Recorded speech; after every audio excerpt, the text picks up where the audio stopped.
नमस्ते दोस्तों, स्वागत है हमारे चैनल पर। आज हम एक बहुत ही महत्वपूर्ण और चर्चित मुद्दे पर बात करने जा रहे हैं जो दक्षिण भारत, खासकर कर्नाटक के छोटे व्यापारियों को प्रभावित कर रहा है। छोटी दुकानों, सब्जी वालों और स्ट्रीट फूड स्टॉल्स पर अब नो यूपीआई, ओनली कैश के बोर्ड लग रहे हैं। आखिर ऐसा क्यों हो रहा है? क्यों ये छोटे व्यापारी डिजिटल पेमेंट, खासकर यूपीआई को छोड़कर नकद लेन देन की ओर लौट रहे हैं? इसका जवाब है जीएसटी नोटिस। आज के इस वीडियो में हम इस मुद्दे को गहराई से समझेंगे, जीएसटी नोटिस के पीछे का कारण जानेंगे।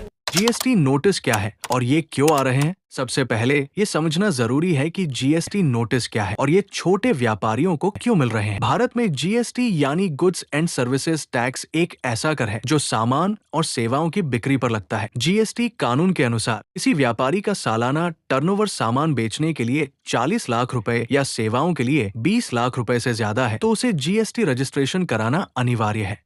लेकिन हाल ही में कर्नाटक और दक्षिण भारत के अन्य हिस्सों में छोटे व्यापारियों जैसे सब्जी वाले, फूल वाले, स्ट्रीट फूड वेंडर्स और छोटी दुकानों को जीएसटी नोटिस मिल रहे हैं। इन नोटिस का आधार है यूपीआई लेन देन का डेटा। सरकार ने 2021 से 22 से 2024 से 25 तक के यूपीआई ट्रांजैक्शन डेटा का विश्लेषण किया और पाया कि कई व्यापारियों के खातों में लाखों रुपए आए, जो जीएसटी रजिस्ट्रेशन की सीमा से ज्यादा है। उदाहरण के लिए हावेरी के एक सब्जी विक्रेता शंकर गौड़ा हदीमानी को 29 लाख रुपए का जीएसटी नोटिस मिला क्योंकि उनके खाते में 4 साल में 1.63 करोड़ रुपए के यूपीआई लेन देन दर्ज हुए। लेकिन शंकर गौड़ा का कहना है कि वे केवल सब्जियां बेचते हैं जो जीएसटी से छूट प्राप्त है, फिर भी उन्हें नोटिस मिला। ऐसे कई व्यापारी हैं जिन्हें लगता है कि उनके डिजिटल लेन देन की वजह से सरकार उनकी जाँच कर रही है। ये नोटिस रेट्रोस्पेक्टिव है, यानी पुराने सालों के लिए भी टैक्स मांगा जा रहा है, जिससे व्यापारियों में डर का माहौल है। यूपीआई का बहिष्कार क्यों?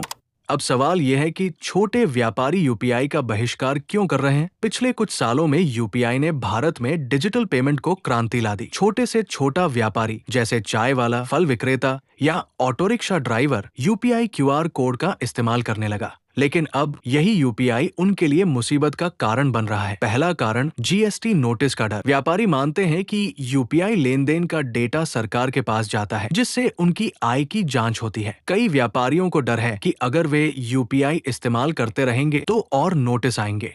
दूसरा कारण रिकॉर्ड रखने की मुश्किल। छोटे व्यापारी जैसे स्ट्रीट वेंडर्स हर लेन देन का हिसाब रखने में सक्षम नहीं है। जीएसटी नोटिस में उनसे पुराने बिल, बैंक स्टेटमेंट और रजिस्ट्रेशन दस्तावेज मांगे जा रहे हैं जो उनके पास नहीं होते। तीसरा कारण छूट प्राप्त सामान की अनदेखी। कई व्यापारी जैसे सब्जी या दूध बेचने वाले जीएसटी से छूट प्राप्त सामान बेचते हैं, लेकिन यूपीआई डेटा में ये अंतर नहीं दिखता कि लेन देन छूट प्राप्त सामान के लिए है या नहीं। नतीजतन उन्हें गलत नोटिस मिल रहे हैं। चौथा कारण ग्राहकों पर बढ़ता बोझ। अगर व्यापारी जीएसटी रजिस्टर करते हैं तो उन्हें अपने सामान की कीमत में 18% तक टैक्स जोड़ना पड़ सकता है। इससे ग्राहक नाराज हो सकते हैं और व्यापार प्रभावित हो सकता है। इसका प्रभाव क्या है? इस यूपीआई बहिष्कार का प्रभाव सिर्फ व्यापारियों तक सीमित नहीं है। इसका असर ग्राहकों, डिजिटल इंडिया मिशन और अर्थव्यवस्था पर भी पड़ रहा है।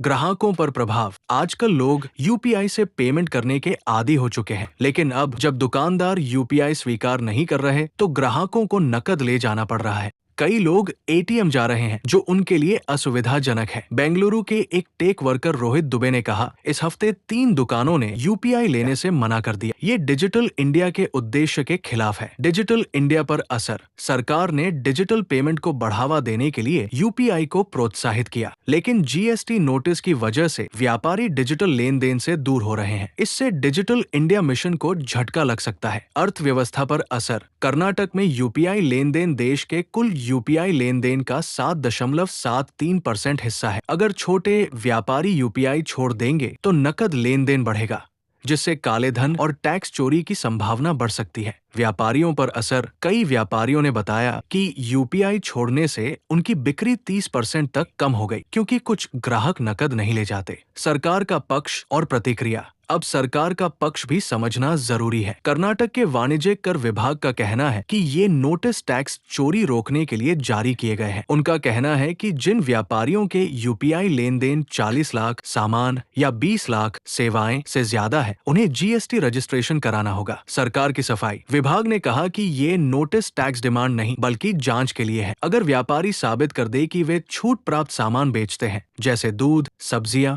या मांस, तो नोटिस वापस ले लिया जाएगा।